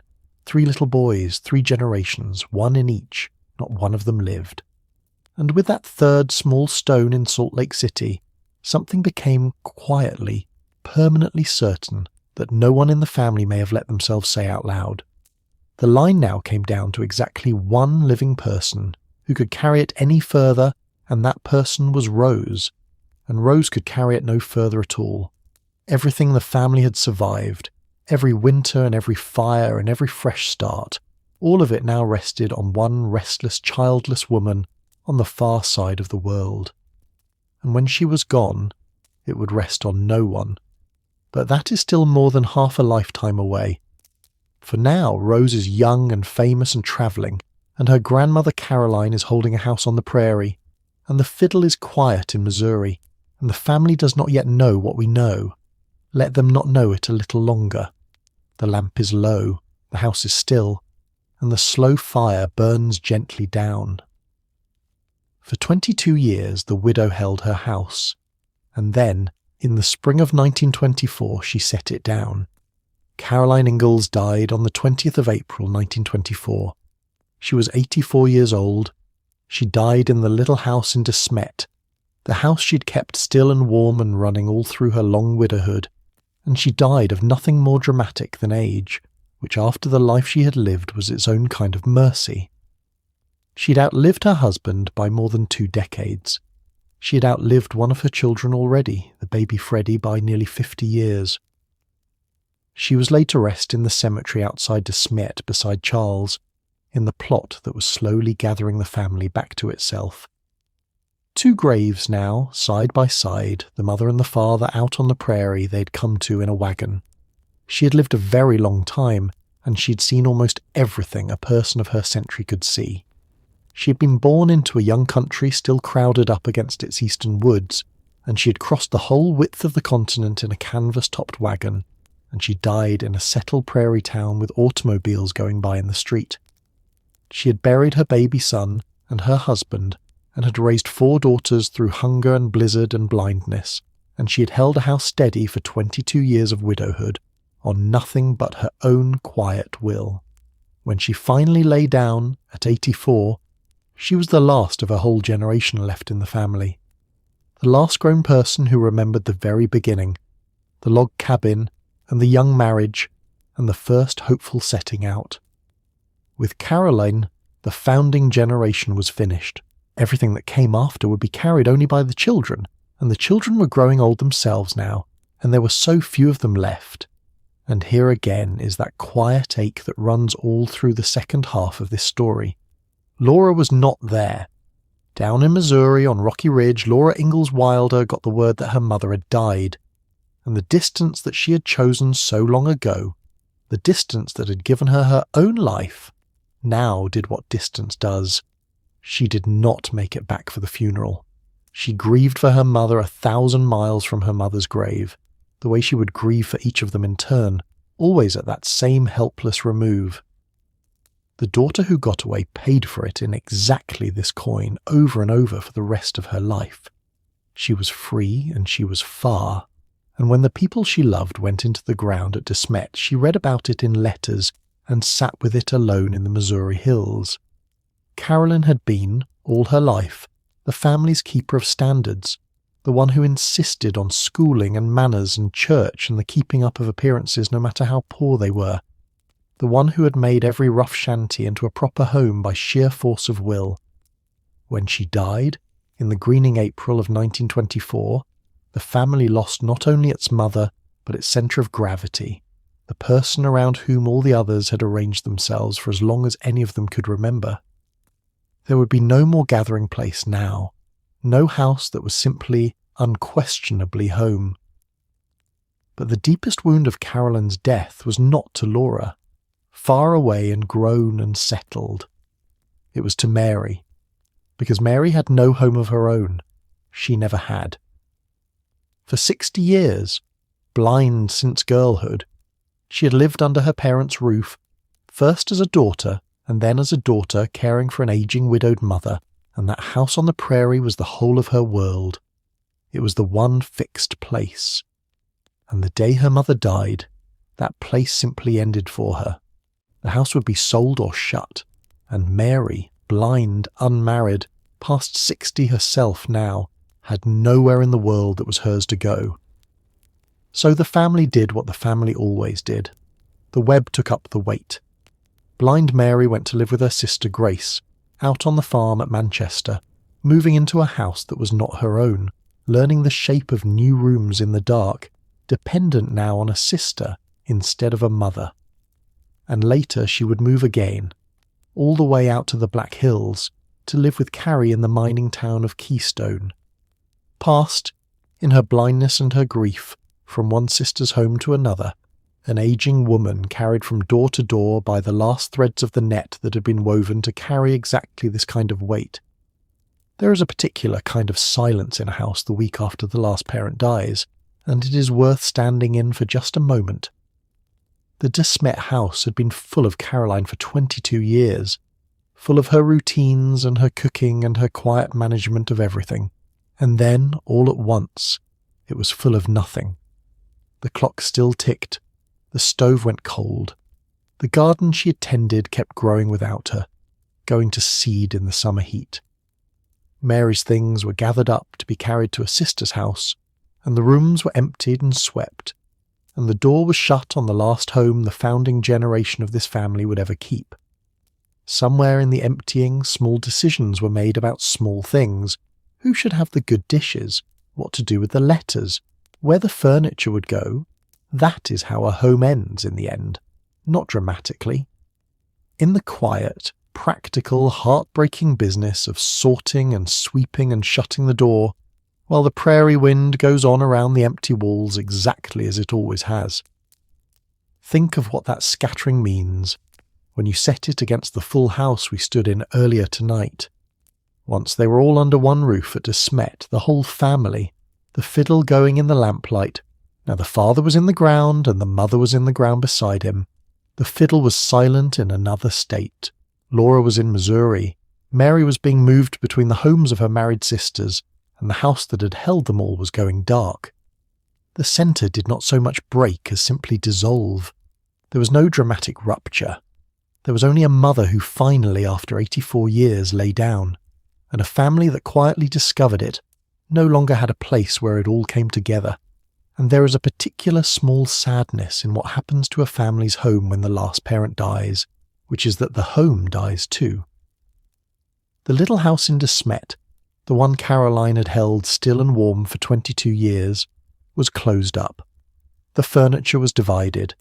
The small treasures of a long life, the dishes and the linens and the few good things a poor family manages to keep, were parcelled out among the daughters, each keepsake going off in a different direction, to Grace's farm, to Carrie's house in the hills, some of it south to Laura in Missouri. Grace noted the sad, ordinary business of it in her diary, the practical settling that follows every death. And for Mary, the parcelling out had a special cruelty, because Mary had no house to carry her share home to. She could inherit a keepsake, but she had nowhere of her own to set it down. Everything she was given, she carried into a room in someone else's home. The daughter who had lost her sight now lost, with her mother, the last place on earth that had been simply, unquestionably hers. Out in Keystone, in Carrie's house in the Black Hills, Mary lived her last years about as gently as her circumstances allowed. Carrie and her husband made room for her, and Mary did what she'd always done, which was to make a life inside the narrow space the world had left her. She kept her hands busy. She was known all her life for the fine things she could make without sight, the beadwork and the woven articles and the little handmade objects that came out of her fingers, as if her fingers could see what her eyes could not. She had learned, long ago at that college in Iowa, that a blind woman need not be idle, and she held to that lesson to the end. Neighbours remembered her as sharp, as present, as someone who followed a conversation closely and missed very little of what was said in a room even when she could see none of it. But she was old now, and she was tired, and she had buried both her parents and outlived the whole world of her childhood. The prairie she'd gone blind on was a settled country of automobiles and radios. The double cousins she'd grown up among, that dense woven clan from the road east, were themselves grey and dying off one by one across the Dakota towns. Everyone who had been young in the full house at Smet was old now, or gone. Mary Ingalls, the careful golden eldest daughter who had been meant once to be the one who carried the family forward, sat in her sister's house in the hills, her hands moving over her work in the dark, near the end of a life that had asked more of her patience than almost anyone should ever be asked to give. It was not only the immediate family that was ending in these years either. The whole wide clan was going with it. Grace's husband, Nathan Dow, died not many years after Caroline. The aunts and uncles were long gone. The double cousins, that dense knot of kin from the road east and the neighbouring claims, were dying off across the Dakota towns, one greying face after another, whole households of the old woven web quietly closing up. The great net that had been drawn so tight in the 1870s, all that blood married back into blood for the sake of survival, was coming loose everywhere at once now, not just at its centre, but all through it. An entire connected world of people, the world that had raised Laura and her sisters, was passing out of the living and into the county records, and there were fewer and fewer children in any branch of it to carry any of it on. And down in Missouri, something strange and quiet was beginning to happen to Laura, though it has nothing to do with graves, and I will only touch it here so that it does not surprise you later. In these very years, the 1820s turning into the 1930s, Laura Ingalls Wilder, a farm wife in her 60s, sat down at last to write about her childhood. She began to set down the wagon and the little house and the fiddle and the golden hour, all of it, the whole vanished world of her family's beginning. She did not know when she started that she was building the thing that would make them all immortal. She was just an old woman writing down what she remembered before it was gone. But even as she wrote the family into legend, the real family, her own flesh and blood, was quietly finishing.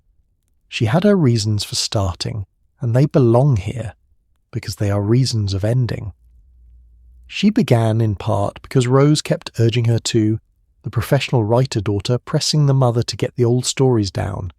But she began too because her father was gone, and with him so many of the tales he used to tell by the fire, and she could feel that whole vanished world slipping past the edge of a living memory.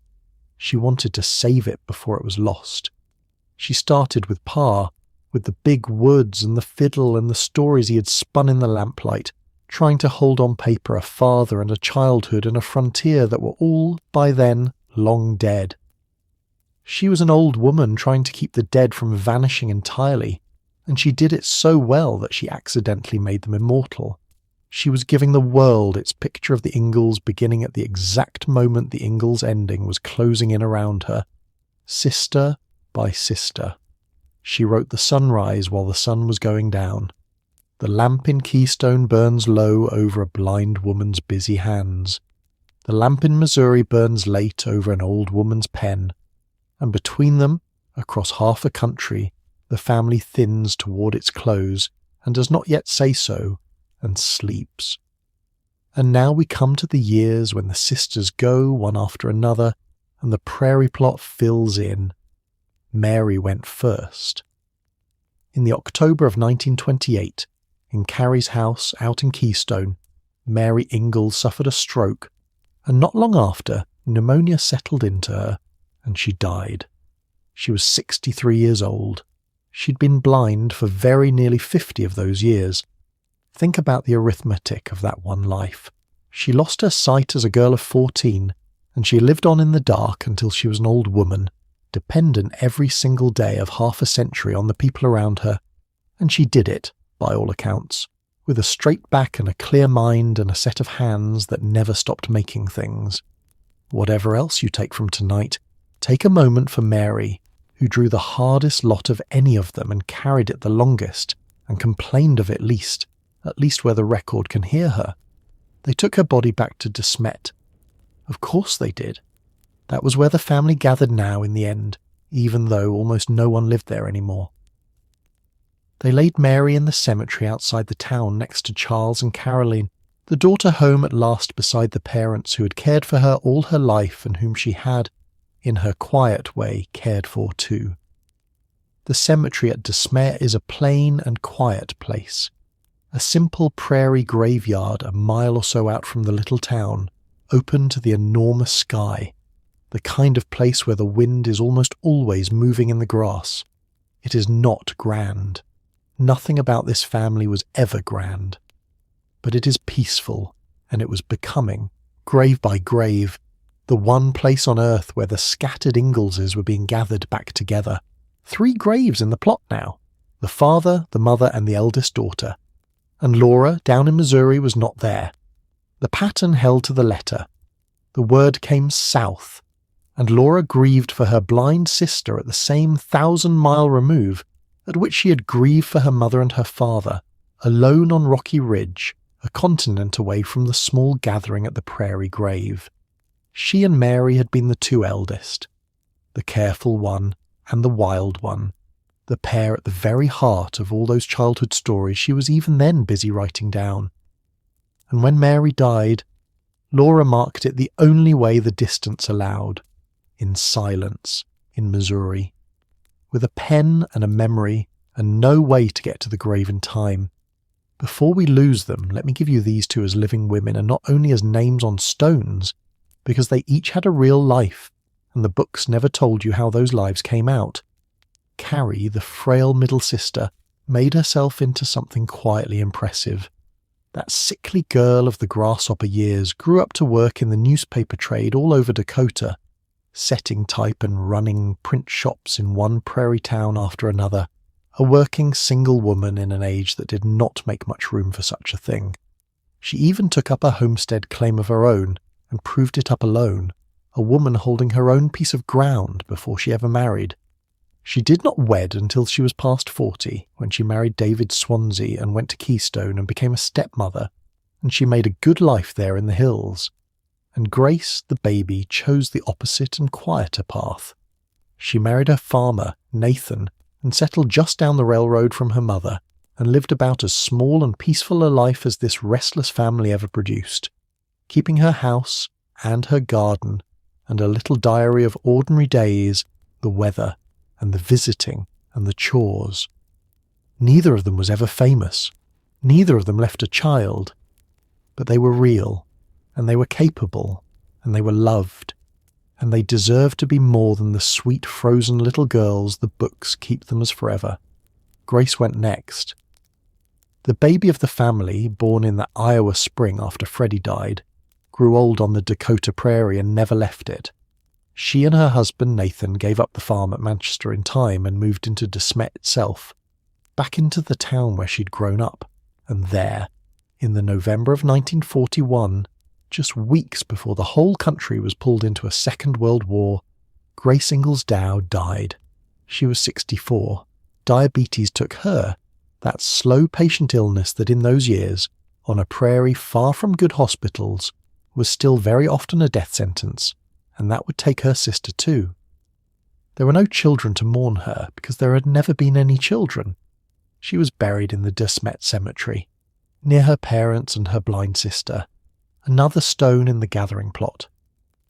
There is a quiet thread worth pausing on in how Grace died, and how Carrie would die after her, because it is the same thread, and it says something about the times these women lived and ended in. Both of them were taken by diabetes. Today we think of it as a manageable thing, an illness people live long lives with. But for most of Grace's and Carrie's lives there was no treatment for it at all, and even after the first real remedy was discovered, in the early 1920s, it was slow to reach aging women in small prairie towns and mining camps far from good hospitals. So the illness did what it had always done.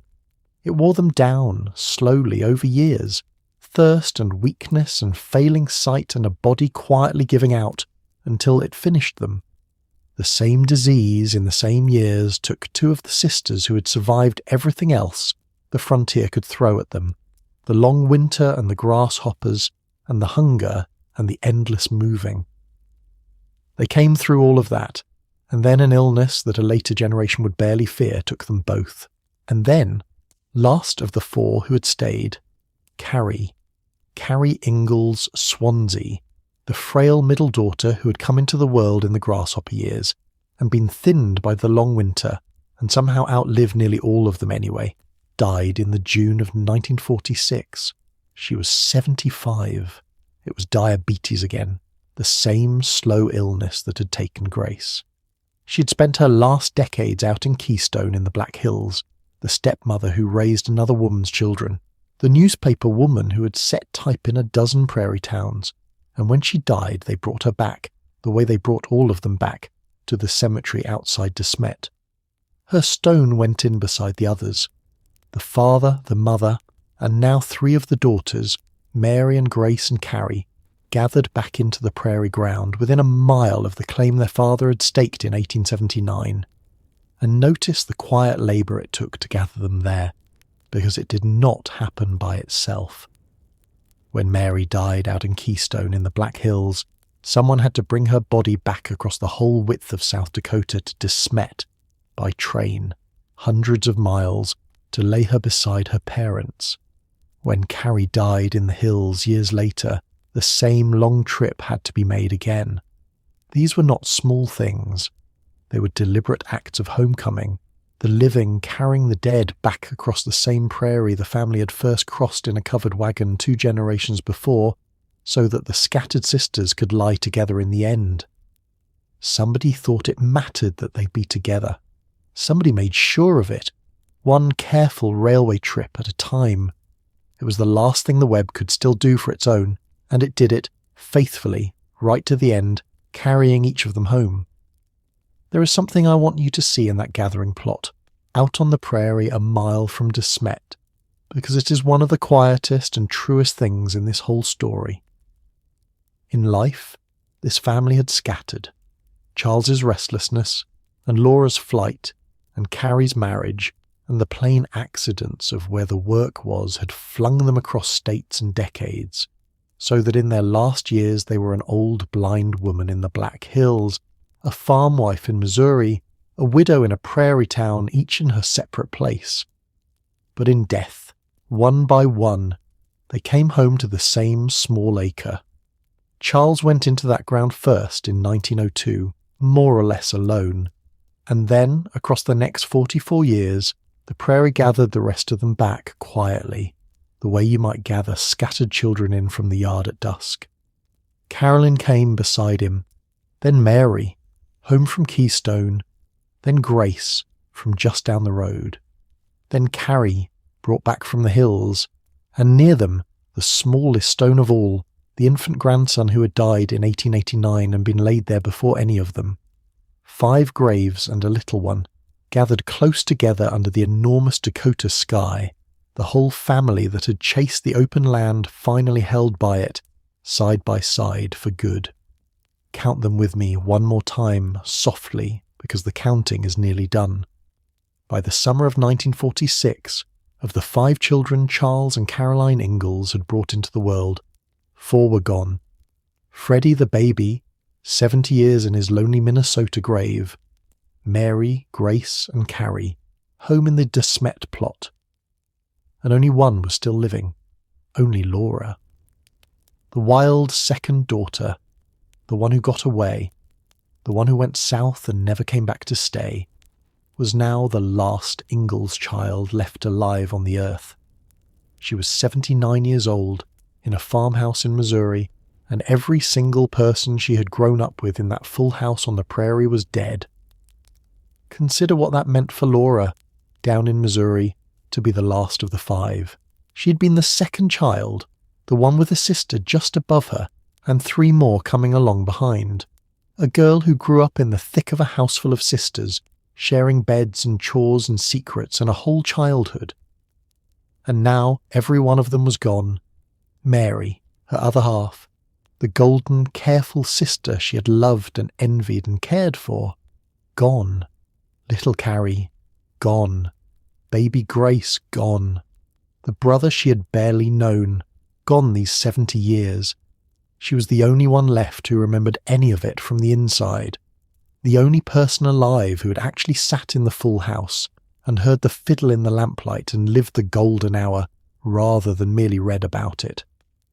To outlive your parents is the common lot of us all.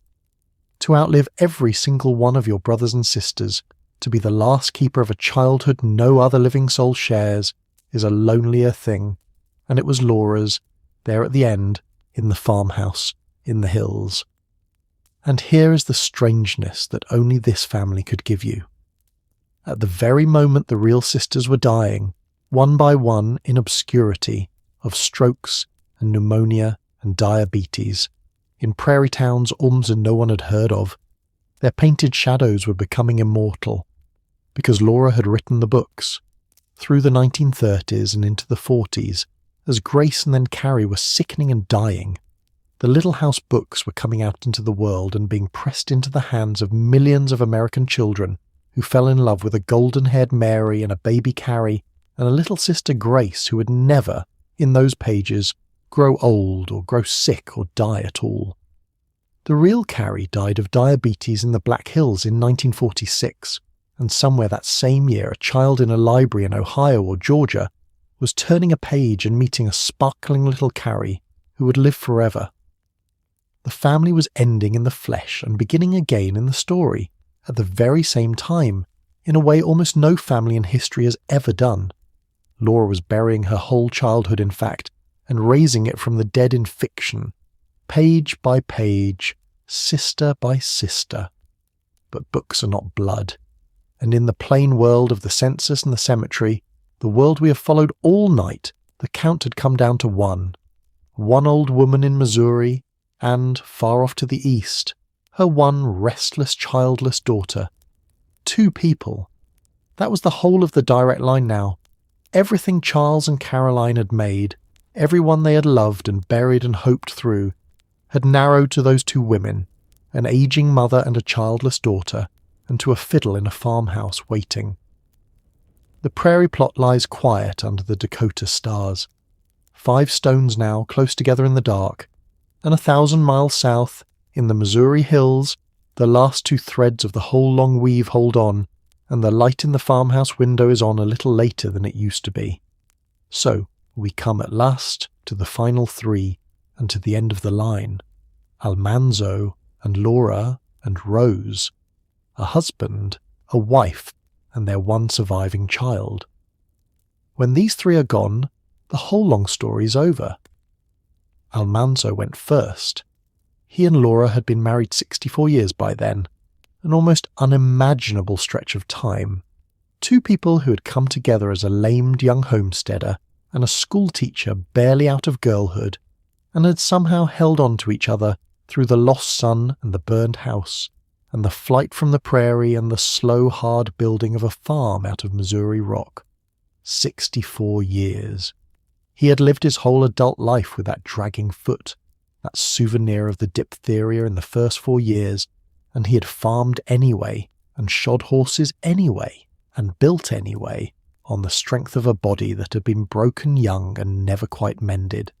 In the October of 1949 at Rocky Ridge, his worn heart gave out. He was 92 years old, and Laura, who was 82, was suddenly, after 64 years, alone in the farmhouse. He deserves a fuller word than we have given him, this man who carried the last chapter of the family. Almanzo Wilder had come from a very different world than the one that broke Laura's father. He was raised on a prosperous, settled farm in far northern New York, near a town called Malone, in a big, warm, well-fed house with barns full of blooded horses and a pantry that never ran empty. He was, in his boyhood, the well-provided farmer boy that his own life on the Dakota prairie would never quite let him be again. He came west as a young man chasing the same open-land dream that had moved the Ingalls family, and he was good at it, or would have been, if the diphtheria had not caught him young and stolen the full use of his body. After that he farmed a lifetime on a half-crippled frame, quietly, without bitterness that anyone recorded, and he loved horses to the end of his days, and he stayed married to Laura for 64 years without ever, so far as the record shows, giving her cause to doubt him. He was the steady one, the gentle one, the one who drove the sleigh out through the cold to fetch a schoolteacher home. And when he died at 92, he had outlived his own strong New York people by decades and become, like everyone else in this story, one of the last of his kind. They buried Almanzo in the cemetery at Mansfield, Missouri, not at Smet. And I want you to notice that, because it is the quiet beginning of the last pattern in this whole story. The prairie plot up in South Dakota held the parents and 3 of the daughters gathered back to the land where the family began. But Laura had gone south 55 years before and made another world, and she would not be going home to Dakota, not even in the end. Almanzo went into Missouri ground, and the Fiddle, Pa's Fiddle, that had come south with Laura back in 1902, was in that Missouri farmhouse still, quiet in its case, the last object left from the full house on the prairie, keeping an old woman company in her widowhood. Because that is what Laura was now, a widow like her mother before her. And like her mother, she did not fall apart, and she did not go anywhere, and she held her house. She'd done it before, in a way. She had watched Caroline do it. Now it was her turn to be the old woman alone in the still house, and she took it up the way the women of this family always took such things up. Plainly, without complaint, one ordinary day at a time. It is worth understanding why the book struck so deep, because the timing of them was everything.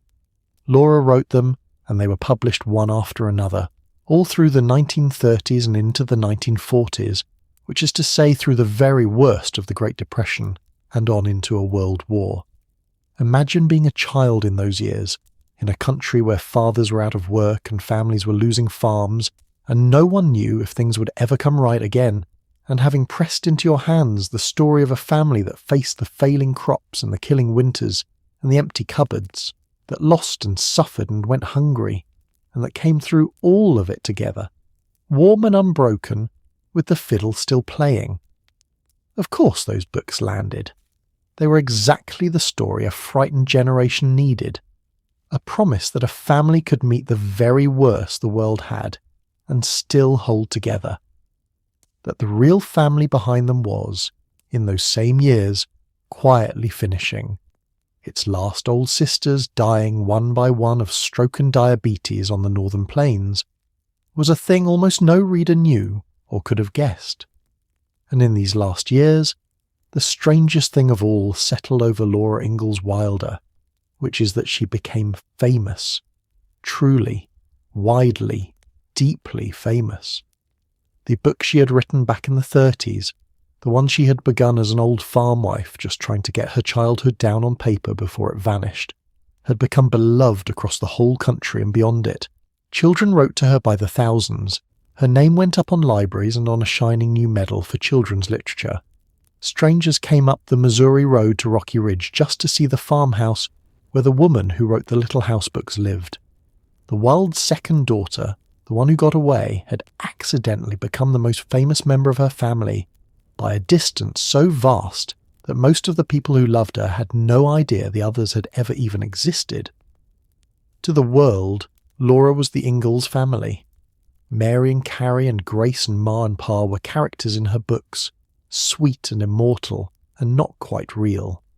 Almost no one knew that they had been real people at all, or that they had grown old and sickened and died in obscurity while Laura wrote them young. Laura lived alone at Rocky Ridge for 8 years after Almanzo died, and then, in the February of 1957, just 3 days after her 90th birthday, Laura Ingalls Wilder died in that farmhouse, in her sleep, an old, old woman at the end of an almost impossibly long life. She'd been born in a log cabin in the Wisconsin Big Woods in 1867, when the frontier was still raw and open. She died in 1957, in the age of the automobile and the airliner and the atom bomb. She had lived through the entire vanishing of the world she wrote about, and she had outlived every last one of the people she grew up with, her parents and all 4 of her sisters and her infant brother and her own infant son. She was the last leaf on the whole tree, and in 1957 the last leaf fell. They buried her at Mansfield beside Almanzo in the Missouri hills, far from the prairie plot where her parents and sisters lay. And with Laura's death, something was finished that could never be started again.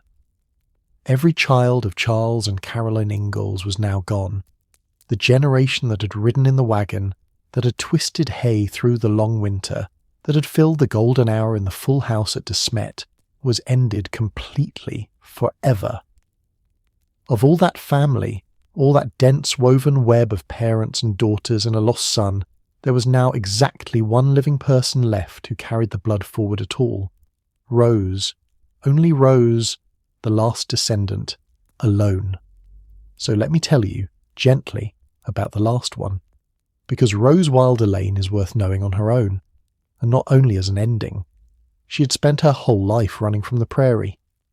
Where her aunts had stayed rooted in the Dakota towns, Rose had gone as far and as fast as a woman of her time could go. She left home young and never really settled anywhere for long. She learned telegraphy, sold land, and then found the thing she was truly made for, which was writing, and she was good at it, better than good. She became a newspaper woman in San Francisco, and then a magazine writer read by millions, and then a biographer, and then a novelist. She married and divorced, and after that one lost baby in Salt Lake City, chose a life without a husband and without children, which was a rare and difficult thing for a woman to choose in that era, and she chose it anyway. She crossed the ocean and worked in the rubble of Europe after the Great War. She fell in love with the mountains of Albania and lived there for years. She reported from places her grandmother could not have imagined. And late in her life she became something else again, one of the founding voices of a whole American political movement, a fierce and famous writer about liberty whose ideas are still argued over today. At 78 years old, she went to Vietnam as a war correspondent because she wanted to see it for herself. She was, in almost every way, the opposite of the still, rooted, childless prairie aunts she had left behind. And yet she was bound to them more tightly than anyone, because the thing that made Rose famous underneath all of it was the same thing that made her mother famous. It was the family story. Rose wrote her own prairie novels, drawn straight from the tales of her grandparents and their hard, bright beginning. And in the 1930s, when her mother Laura sat down to write the Little House books, it was Rose, the professional writer, the world-travelled editor, who worked over those manuscripts with her, shaping and cutting and polishing, so that scholars still argue about exactly how much of that beloved prose was the mother's and how much was the daughter's. The two of them, together, in that Missouri farmhouse, took the dying family and made it immortal. The aunt who stayed and the aunt who left had both had no children, and so the only thing this family would leave behind to carry it forward was not blood at all. It was a story. It was books. It was the very thing you are listening to a piece of right now, tonight. It was not a simple thing, being Laura's only child. The two of them, the rooted mother and the restless daughter, loved each other and wore on each other in about equal measure their whole lives long. They were both strong-willed, both stubborn, both certain, and when Rose came back to live at Rocky Ridge in her middle years, the two women worked side by side in that farmhouse on the books, and the work was often tense, 2 writers and 2 temperaments in one small house. Rose could be dark and difficult and unhappy in ways her plainer, steadier mother never quite understood. Laura could be closed and hard to reach in ways that left her worldly daughter aching for something she could not get. And yet they were bound together as tightly as any 2 people in this story, the last mother and the last daughter of the whole line, needing each other, helping each other, exasperating each other, and in the end making together the thing that would outlast them both. Whatever else lay between them, they had that. They built the family's monument with 4 hands, and neither of them could have built it alone. And there is one more thing Rose did near the end that I have saved for you, because it is the tenderest fact in this whole long story, and I did not want to spend it too soon. For decades, the family's graves out at Smet had been mostly unmarked. Charles's own headstone had weathered until you could barely read it, and several of the others had no proper stone at all. The family that lay in that prairie plot, the parents and the 3 daughters, was slowly becoming anonymous ground, the lettering wearing away, the names going quiet under the Dakota weather. And it was Rose, the one who had run the farthest, the one who lived clear across the country in Connecticut, the last person alive who belonged to any of them, who saw to it that this would not stand. In the late 1950s, after her mother died, Rose had her grandfather Charles's headstone recut so the letters could be read again, and helped see to it that the others in the plot were properly marked. The last descendant, the woman who had spent her whole life leaving, made sure that the family she came from could still be found. She lettered the stones, she gave the graves their names back, and then she went home to Connecticut, the last of the line, and got on with the business of being the only one left. Sit with that word a moment, the last, because it is the word this whole long night has been walking toward, and Rose is the one who had to live inside it. To be the last is a particular kind of aloneness that most of us never have to know. It is not only that your parents are gone, and your grandparents, the way everyone's eventually are. It is that there is no one below you either. No child, no grandchild, no younger cousin of your own blood carrying any piece of you forward. And it is that there is no one beside you who remembers. When Rose thought back to the full house on the prairie, to the fiddle in the lamplight, to her grandmother's steady hands and her blind great-aunt's beadwork, there was, by the end, no other living person on the earth she could turn to and say, "Do you remember?" She was the whole memory of that family held in one aging mind, and when that mind closed, the last living thread to the little house would close with it. She knew it too. She was far too clever not to know exactly what she was, and she carried it the way this family carried everything, without much complaint, by staying busy, by keeping her hands and her mind full, by planning travels and writing letters and arguing about the future of the world as if motion could outrun the plain fact that she was the end of the line. Rose spent her last years in a quiet house in Danbury, Connecticut, and she never did learn how to be still. She gardened, and she wrote, and she argued about the things she believed, and she kept a wide correspondence with people all over the country, young writers and thinkers who came to sit at the feet of the last of the Ingalls line without ever quite knowing that was what she was. Even in her late 70s, she would not slow down. She had gone to Vietnam as a reporter at an age when most people are long finished with the world, and in 1968, at 81 years old, she was busy planning a great 3-year voyage around the whole globe, packing her bags to go and see the rest of the earth she had not yet seen. She did not go.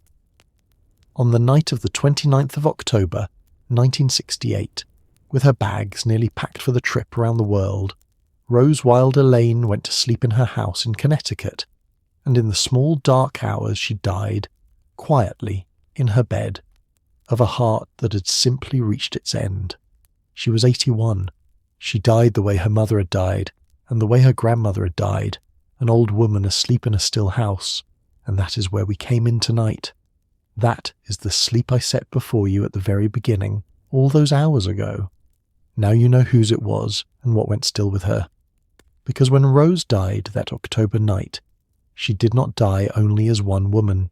She died as the last one. There were no children. There had never been any children, not since that one small grave in Salt Lake City nearly 60 years before. There were no grandchildren, no nieces or nephews of her own body, no one anywhere on the earth who carried the direct blood of Charles and Caroline Ingalls forward past that night.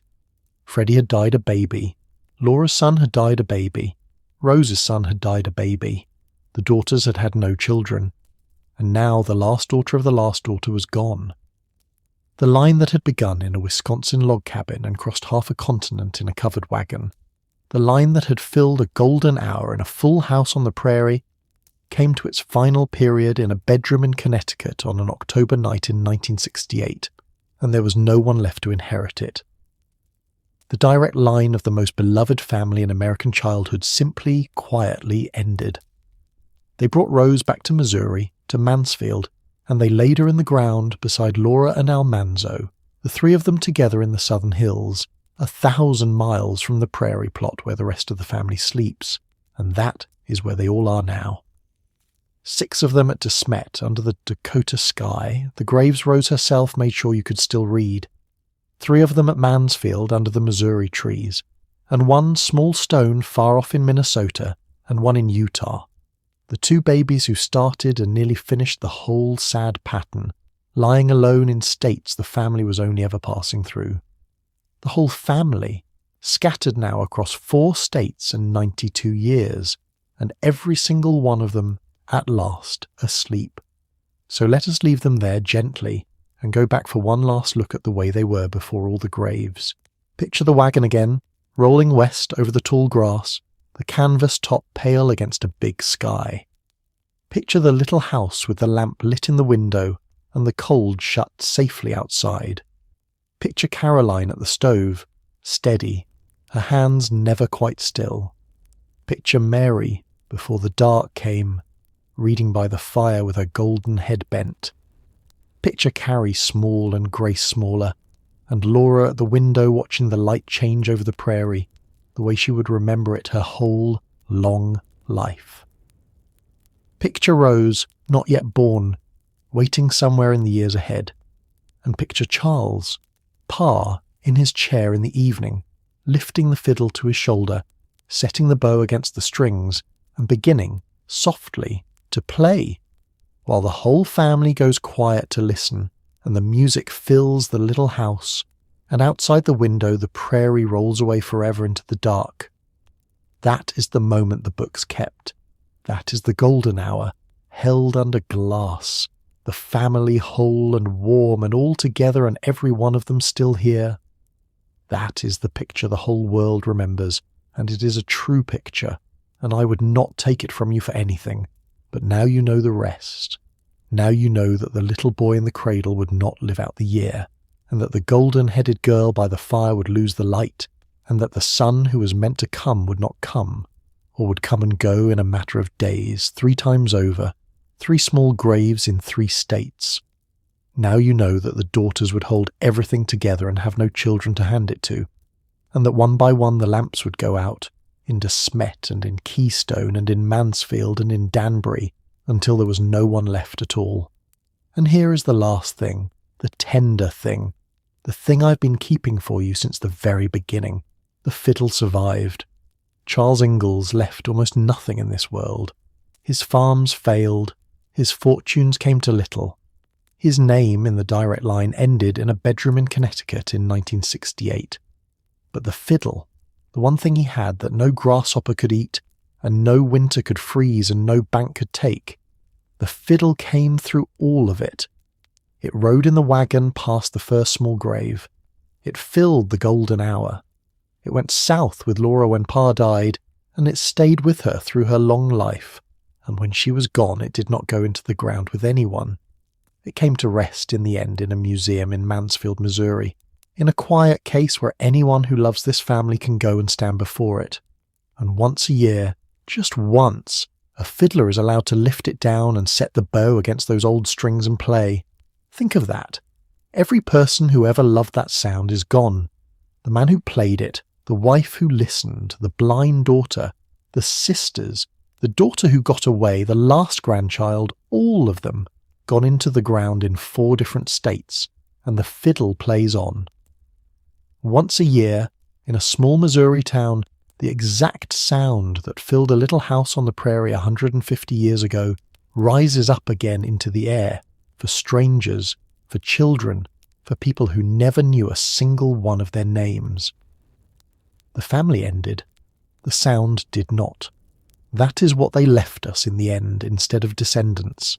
Not blood, music and a story and a picture of a full house with the lamp lit and everyone still home. So, wherever you are tonight, in your own house, in your own bed, with your own lamp going low, let that be the last thing you carry down into sleep. Not the graves, the music. A father playing his fiddle in a warm room while his family listens, a sound that outlived every single person in it, and is still, somewhere, being played. Thank you for staying with them all the way to the end tonight. Thank you for letting this quiet, faraway family be the last thing on your mind before you rest. They were real people, every one of them, and they were loved, and they loved each other, and they are almost entirely forgotten now except as the sweet-painted shadows in a set of children's books. But for these last 2 hours, you have carried the real ones. You have held Freddie and Mary in her long darkness, and Caroline holding her still house, and Carrie and Grace and their childless quiet lives, and Laura the last of the sisters, and Rose the last of them all. You have carried them the way the family once carried its own dead home across the prairie, gently and all the way. And that carrying, that small act of remembering, is the only thing that keeps anyone from being truly gone. So let the family sleep now, all of them, in their scattered ground under 2 different skies, and let the fiddle sleep in its case in the Missouri hills, waiting for the one night a year when it wakes. And let yourself sleep too. Whatever weight you carried into this night, set it down now, the way this family set down so much, and go on anyway into the quiet. Let your own house go still around you. Let your own lamp burn all the way down. Let your breath come slower and slower, and let the day you would drift off behind you like a wagon going over a low rise and out of sight. The wagon has stopped. The music is over. The whole long family is asleep at last, and there is nothing left for you to do tonight but rest. So rest. Rest deeply, and sleep well, and sleep gently wherever you are. Good night.